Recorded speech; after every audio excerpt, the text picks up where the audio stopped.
Hello दोस्तों, कैसे हो आप सब। Welcome back to job news. मैं हूं प्रकाश। एसबीआई क्लर्क की नोटिफिकेशन को लेकर बहुत सारे कैंडिडेट्स कंफ्यूजन में है। सबसे पहला सवाल तो माइंड में ये आ रहा है कि क्या इस साल एसबीआई क्लर्क की नोटिफिकेशन देखने को मिलेगी भी या नहीं। तो सबसे पहले इस चीज़ को मैं क्लियर कर देता हूं।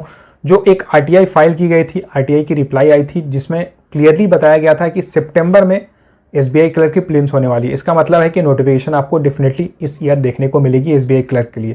और देखिए, एसबीआई की एक नई सब्सिडियरी बनाई गई है, SBOSS, state bank operations support services private limited. तो ऑलरेडी इसमें प्राइवेट लिमिटेड लिखा हुआ है, यानी कि ये एक प्राइवेट ऑर्गेनाइजेशन है। हालांकि इसकी जो पेरेंट कंपनी है ये एसबीआई है, लेकिन एसबीआई की ऐसे बहुत सारे सब्सिडियरीज बने हुए ऑलरेडी, वो सारे प्राइवेट हैं। तो ये भी एक प्राइवेट ऑर्गेनाइजेशन है। और इसका मेन फोकस क्या रहेगा, तो इसका मेन फोकस है outsource of employees for carrying out operation support. यानी कि जो एसबीआई के अलग अलग बैंक्स हैं, रूरल एरियाज़ में, अर्बन एरियाज़ में, सेमी अर्बन एरियाज़ में, तो वहाँ पे सपोर्ट प्रोवाइड करने के लिए, ऑपरेशन सपोर्ट प्रोवाइड करने के लिए एम्प्लॉयज़ को हायर किया जा रहा है। मतलब आप समझ लो कि स्टेट बैंक ऑफ इंडिया का जो काम है वो काम किसी और कंपनी को कॉन्ट्रैक्ट बेसिस पे दे दिया जा रहा है। इस तरह से आप समझ सकते हो। अब इसके कारण कौन से पोस्ट है एसबीआई के जिसमें इफेक्ट पड़ने वाला है, तो यहाँ पे जो कोर वर्क रहता है, जो मेन वर्क रहता है, लोन वगैरह का जो वर्क रहता है, तो ये सब एसबीआई ही देखेगी। लेकिन इसके अलावा जो छोटे मोटे काम रहते हैं, जैसे बाकी सारे जो विलेज के लोग होते हैं या फिर बाकी नॉर्मल लोग होते हैं, तो उनको बैंक से रिलेटेड कुछ इंफॉर्मेशन रहती है, कुछ क्वेरी रहती है, तो उसके लिए एसबीआई क्या कर रही है, जो एसबीओएसएस है वहाँ के जो एम्प्लॉयज़ रहेंगे वो सारे सपोर्ट एंड सर्विसेज प्रोवाइड करेंगे बाकी लोगों को, सारे कस्टमर्स को। तो अब ये जो वर्क रहता था ना, एक्चुअली ये एसबीआई क्लर्क की अगर आप जॉब प्रोफाइल देखोगे, एसबीआई जूनियर एसोसिएट की अगर आप जॉब प्रोफाइल देखोगे, तो उसमें से एक चीज़ ये भी रहती थी।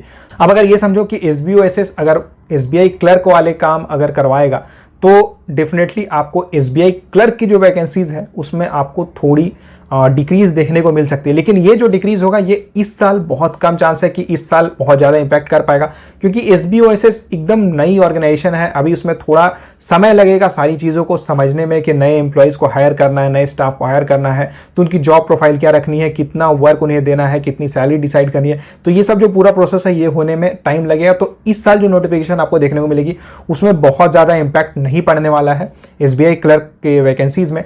लेकिन नेक्स्ट ईयर यानी कि 2023 की अगर मैं बात करूं, तब तक एसबीओएसएस एक बहुत उसमें बहुत सारे एम्प्लॉयज़ ज्वाइन कर चुके होंगे, बहुत सारे स्टाफ उसमें ऑलरेडी वर्क कर रहे होंगे, जो ऑलरेडी बाकी सारे बैंक्स में सपोर्ट, बाकी सारे ब्रांचेज में एसबीआई के सपोर्ट प्रोवाइड कर रहे होंगे। तो नेक्स्ट ईयर जो आपको वैकेंसीज देखने को मिलेगी एसबीआई क्लर्क की, वो बहुत कम देखने को मिलेगी। लेकिन इस साल आपके लिए बहुत बड़ी अपॉर्चुनिटी है कि इस साल वैकेंसीज में बहुत ज़्यादा डिक्रीज, बहुत ज़्यादा चेंज आपको देखने को नहीं मिलेगा। तो आपके सिलेक्शन के चांसेस इस साल ज़्यादा रहेंगे। देखिए, पब्लिक सेक्टर बैंक्स पहले पब्लिक इंटरेस्ट के लिए वर्क करती थी, लेकिन अभी ऐसा हो गया है कि अब पब्लिक सेक्टर बैंक्स केवल नाम के लिए रह गई है।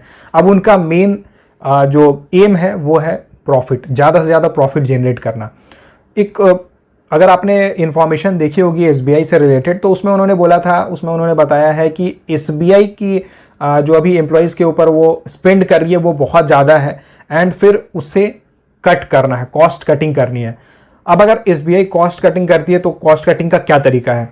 जो एम्प्लॉयज़ ऑलरेडी वर्क कर रहे हैं उनकी सैलरी तो डिक्रीज़ नहीं की जा सकती है, तो इसका तरीका यही है कि जो नए एम्प्लॉयज़ को हायर किया जाएगा उसकी जो टोटल वैकेंसी रहेगी, या जो नंबर ऑफ एम्प्लॉयज़ जिन्हें हायर करना चाहिए उनकी वैकेंसीज़ को कम कर दिया जाएगा, स्ट्रेंथ को थोड़ा कम करके बाकी जो वर्क रहते हैं वो बाहर की कंपनी यानी कि एसबीओएसएस से करवाया जाएगा। अब एसबीओएसएस नई कंपनी बनाने का फ़ायदा क्या है? फ़ायदा ये है कि जहाँ जैसे सपोज अगर आप देखोगे जो एसबीआई क्लर्क की सैलरी रहती है 40,000 के अप्रॉक्स बन जाती है, सारे अलाउंसेस वगैरह कैलकुलेट करने के बाद एंड सारे बेनिफिट्स वगैरह देने के बाद समझ लो कि सैलरी 50,000 तो बनी जाती है। मतलब सारी चीज़ें मैं ऐड करके बता रहा हूँ, सीटीसी मैं आपको बता रहा हूँ एसबीआई क्लर्क की।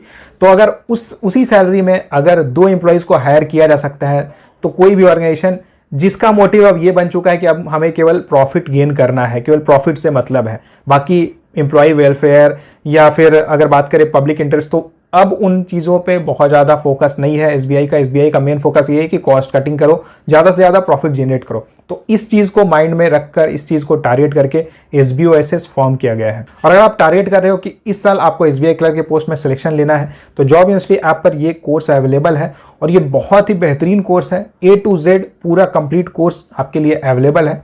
एक बार जाके चेकआउट जरूर करना। इसकी डायरेक्ट लिंक मैं डिस्क्रिप्शन बॉक्स में डाल दे रहा हूँ। बाकी वीडियो से रिलेटेड अगर आपका कोई भी सवाल रहता है तो आप मुझे कमेंट करके पूछ सकते हो। वीडियो को लाइक जरूर करना, ज़्यादा से ज़्यादा शेयर करना। अगर आप इस चैनल पर नए हो तो चैनल को सब्सक्राइब जरूर कर लेना। Thank you.